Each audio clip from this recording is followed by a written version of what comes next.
tea, I got a blanket. I'm wearing knit socks with leg warmers and sweatpants and a sweater. Maximum cozy. This is going to be a very chill, talky video. Be prepared. Hey, cat. Maybe chill around the fire? Oh, I'm so tired. I am honestly so tired, and it's 3 p.m. This winter's getting to me, man. I wanted to go into this winter guns a-blazing, ready to be like, winter's the best. I don't get sad when it's dark out all the time. I'm just gonna take a little nap while she decides whether or not she wants to sit on my lap. You're gonna keep your tail away from the fire, huh? So when I was in college, there was this TV show that came out called No Tomorrow, and I think it's a Canadian TV show, and I also think they only did like one season. But I was like so into that show. The whole concept was dude thinks world is going to end. He creates a very extensive bucket list and tries to cross off as many items on his bucket list as he can. Dude meets girl. Girl is like, I don't believe that the world is ending, but I do appreciate this new approach to life. I'll make a bucket list too. And they start crossing stuff off their list. The show's very light and fluffy. It was a cute, guilty pleasure binge watch. And that show really got me to sit down and create a bucket list. It is the only journal I have that is dedicated to one thing. It is my bucket list notebook. This bucket list notebook has over 1,000 bucket list items on it. And I haven't added to it in a while because I sat down to add some items to it and realized that a lot of the stuff I wanted to add was strictly related to knitting or crochet or crafting somehow. So I was like, you know what? How about I'll make a video? That is what this is, the video, in case you didn't realize that you were watching a video. I need to cross some stuff off these lists. I cross items off when I get them done, and there's a lot that I can be crossing off, like knit a sweater for someone else, did that. Knit socks for my husband, did that. Paddleboard with a friend, learn how to play racquetball. Give 10 compliments in one day. Watch fireworks as an adult, I did that this year. Dye my hair blue, I have not done blue yet. So I made notes. There are several different categories that I just realized my list was fitting into. So I just kind of shuffled everything into categories and broke it up into knitting and crochet. So for each category, there'll be the knitting versus the crochet items. So I'll divide those, but I'm going to do titles that you can keep track. You don't have to worry about organization. That's on me. I worry about how the video is organized. Something I'm going to briefly mention is these are not meant to be specifically for 2024. I have no intention of doing all of these things in 2024. That would be ridiculous. I don't have that much time. But I feel like this list is going to help inform what I would like to do in 2024 and what projects I should be prioritizing. Category 1, techniques. Techniques that I want to learn for knitting. I want to do an all over lace knitting pattern. It doesn't even have to be a complicated lace or anything super intricate, but something where it's all over, maybe even a repeating lace pattern. I just want to have something that has that lacy aesthetic to it and would be like a good summer knit, you know, like a sweater that you can throw over your swimsuit and shorts. But it's like cotton lace knit, so it's super breezy. Or a lace knit sweater. There are so many beautiful lace knit sweaters. I'm not counting that out either. I did a little bit of lace knitting on a project that I've done, and it was just a panel on a sweater. And that was enough for me to realize, okay, this is something I can do, and I would like to explore more in this area. 2-color brioche. I've done 1-color brioche. I have not done 2-color. I just haven't prioritized it yet, even though it's a technique that I want to do. There just hasn't been a project yet where I'm like, oh yeah, I'm ready to prioritize that. I think it would be interesting to try 2-color brioche where I have two more similar colors, like maybe the same color, but one's a darker tone, or doing two completely wildly different colors, like lime green and bright red. I would never do that combo because I don't look good in bright colors, but you know what I mean. And then I think it would also be cool to do a 2-color brioche fade. I'm into fading. I know it was trendy for a while and some people hate it. I like fading. But I think it would be cool to do a fade where you have a consistent like white color or something and then the rest is, I don't know. Fisherman's rib. I honestly am one of the people that also could not tell you the difference between fisherman's rib and brioche and broken half rib knit stitch, half rib knit stitch. Yeah, I can't tell you the difference between those three, so I just got to do them all so that I can finally know the difference. I've done brioche, I have not done the other two. All over cabling. I have done some cabling enough to know that I am capable of doing it, and I really want to do an all over cabled sweater. I want those When Harry Met Sally vibes. I want the Knives Out vibes. There are like 30 different all over cable knit sweaters that I want to make in my lifetime already, and I'm sure that list is going to continue growing. So I need to start getting a crack on those. And lastly, I would love to do a color work sweater that's like advanced color work, like at least 15 different colors. And I think it would be awesome to try to do that, like recreating a piece of art or a book cover or a movie cover or something. I have no idea yet. There's like a million things I want to do, but that is on the list. For crochet techniques, I want to do Tunisian crochet. I have to do it. I have Tony Lipsy's book on Tunisian crochet. She is amazing. I know she has some fantastic Tunisian crochet tutorials on her YouTube channel, TL Yarn Crafts. It would be so easy for me to do. I just got to do it. I'm just scared. I am not nearly as experienced in crochet as I am with knitting. In fact, I learned how to crochet when I was in high school and I just knew how to do rectangles and I didn't start challenging myself with crochet until this year. So everything in crochet is very new to me and I find it very intimidating. But yes, I still want to do Tunisian crochet. I want to do crochet color work. I have attempted crochet color work and I've only gotten it right one time and it wasn't even enough. Like I never finished the project. So it wasn't enough for me to be like, okay, yes, I totally understand this because I don't. And I feel like knowing how to do color work in crochet is a staple and it opens the door for so many projects within crochet that I would love to do. Next, I really want to do a free form sweater where it's completely improvised and you're mixing up different stitches and it's meant to look scrappy and it's not as polished. It's just doing as your heart is guided. I don't know. That sounds so horrible the way I'm describing this. But I've seen people do it and it looks really cool. I really want to do some kind of unique patchwork. The kind where you make a bunch of flowers and stitch them together, or do leaves or bugs or something. Just some kind of really interesting, unique type of patchwork. And I really want to do a granny square cardigan or sweater. I don't care which one, but I got to do some kind of granny square project. I feel like that is a necessary introduction into crochet. I know granny square projects are tough because it's not just making a granny square and being like, cool, that's fun. You have to make a ton of granny squares and put them together. And I have a really difficult time replicating the same thing over and over and getting the same results with crochet. And I just know that they would all be different sizes. So I just got to do it. I got to do it. The next category is form factors, or like, what is the item? I did learn how to knit when I was in 5th grade, but I only ever made like rectangles and tubes. And I got really good at them because that's all I knew how to do. And I did not know that there was this whole other world to knitting that was available to me until I stumbled upon a YouTube video. Shout out to Kuda Vakika, where she was showing knitwear that she had made. And I was like, oh my gosh, this is a thing people can do. This is amazing. Form factors for knitting that I have yet to do and really want to try out. And I can't think of a more interesting word than really. I really very much want to do English. Good am I? I I want to make a bralette, but I'm scared because I'm a busty gal and I don't see that going well. And I know it's not gonna do anything for me, but I still want to make it for the process of having made it.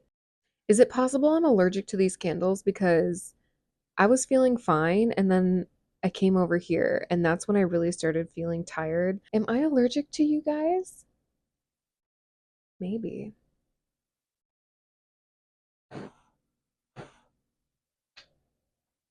I want to make dresses. I am so intimidated to make dresses because, like, it's a dress. It's like a sweater, but more. It just keeps going. So I would love to make a summer dress that I can wear as like a cover up and look really cute on summer days with like my big sun hat. And I also want to make a winter dress. that I can wear out in public and feel like comfortable, but also like confident. But it's been a while since I felt really confident and comfortable in a dress. I feel like that's not something I have a lot of in my wardrobe. So it would be stepping out of my comfort zone. I would love to make something backless, something that has an interesting shape, and an interesting shape that intrigues me is backless knits that I definitely find intimidating. I don't know where I would even wear something like that because I do not go out in public ever. Like, I can't wear that to work. So, anyways, it's something I want to try, but it scares me from a stylistic standpoint. Fascinating from a construction standpoint. Okay, and the last thing I want to knit is a blanket. I have never knit a blanket. I started one when I first learned how to knit, and that was a mistake because what beginner at knitting is ever going to have the patience to finish a full-on freaking blanket? Not me. But I think I'm ready. I think I can handle it. And Laura Penrose, she's got that sweet shop blanket out, and I can't stop thinking about that. It's all I can think about. Form factors for crochet. I want to make a crochet sweater. I have never crocheted a sweater. I have never crocheted a wearable item. And I feel like there are so many stunning crochet sweaters that I've seen, and I need to explore more. A summer hat. There's one pattern I'm thinking of specifically. It is made of paper, but I really want to make it because I think it would be so cute.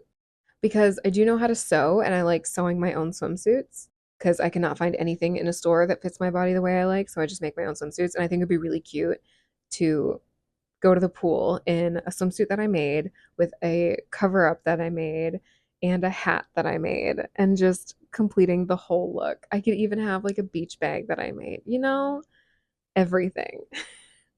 I want to be that person.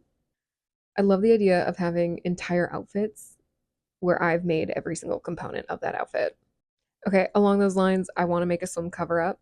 This would kind of be like doing a summer dress, except it would be crochet instead of knit. And I would love for it to be airy and almost lacy and have lots of holes going on. So it's a little bit see-through, but not like a lot. You know what I mean? I can do this. I'm gonna do this. I'm not gonna do this. I'm gonna do this. I keep going back and forth on this one, but I kind of want to make a crochet swimsuit. Everything inside of me is screaming, this is a bad idea, which is what kind of makes me want to do it? And I could sew a liner out of swimsuit material, and I think I would do a lot of research on what material to make a crochet swimsuit out of, and it would certainly have to be adjustable because I would not trust it to like stretch out, so I would have to make like straps that you can tie. And just as I'm thinking about this, I still want to do it. And lastly, also like knitting, I want to make a crochet blanket. I am way more into the idea of making a crochet blanket than a knit blanket. I am personally intimidated by the amount of yarn that it would take and therefore the amount of money it would take to make a crochet blanket, which is what has held me back, as well as the time investment. Those two things for sure. So I think I'll start small and do like a lap blanket or something I can bring to the movie theater, but that is on my list. Is it just me or are you getting closer? It's not just me. I'm the one moving the camera. I thought I'd move it slightly for each category just to throw people off. Also, my eyes feel so much better and I feel much more awake. And I'm thinking it's the candles. I think I'm allergic to them and they're making me like my eyes like want to close. Category 3, materials. I'm not going to split this one up into knitting or crochet because it applies to both. Yarns that I want to work with. I've never worked with silk. I'm just curious. I'm so curious of what that would feel like because from what I've seen, silk does not look to be silky, if you know what I'm saying. Like silk fabric, silky. There's a word for it. It's an adjective. The thing is an adjective. But silk yarn does not look silky to me. It looks almost rough. And so I just need to know. In line of materials, I also want to work with mini skeins. I want to do some sort of mini skein project, and I'm thinking kill two birds with one stone, make the sweet shop blanket with mini skeins, although I still really want to make a mini skein sweater where you have like maybe stripes and they're all different colors and they're even, so not necessarily scrappy stripes. And I just really want to do a mini skein project in general. I would love to buy like an advent sometime. That's definitely bucket list item for knitting. Soft tweed is a material that I would really like to work with. I'm so sensitive to itch. So again, I'm just curious, is it actually soft or are people just saying it's soft? I am not attracted to rustic yarn. I'm so sensitive physically to any sort of itch. I have a hard time with even the alpaca items that I have made, and I hate wearing long sleeve shirts under my sweaters. It's just too hot. So I just want to see if soft tweed is all that because I love the look of tweed. Aesthetically, it is stunning. I love the neps in the fibers. Gorgeous. Bamboo yarn, specifically a bamboo yarn sweater. So I made a bamboo yarn hat this year, like a couple weeks ago, and it's so incredibly silky, the material. I'm guessing it feels more like silk than silk yarn would feel. I need to make a sweater out of it. It would feel like luxury to me. I don't like how bamboo looks shiny. That is not something that I'm a fan of, but the feeling of it is so nice that I am willing to look past that. Okay, and then the last thing regarding materials is I want to make a scrap yarn ball and make a scrap yarn sweater. So I've done scrap yarn stripy sweaters, but I'd like to do one more along the lines of Larka Bager. If I'm saying her name right, I'm sorry. But I want to do some sort of sweater where it just feels like chaos and it's a statement with how scrappy it is.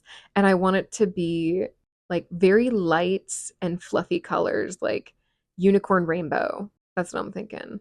Like purples, pinks, and blues. So a little bit more intentional with my color palette than I would for like a pure scrap project, but I do want it to be a lot more scrappy than previous projects I've done.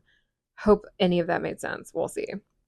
The last category isn't divided into knitting and crochet, and it's not even technically a category. The category is other. So it's just random assorted goals and bucket list items I have surrounding knitting and crochet. I really want to make sure that I knit one pattern at least from every knitting or crochet book that I own. I do not believe that you have to knit or crochet every item from every book you own. That would be ridiculous, or even most of them, because I mostly have these books as inspiration. But I do love all of these books and I love the patterns in them, and I want to start prioritizing making patterns from them instead of continually buying new patterns.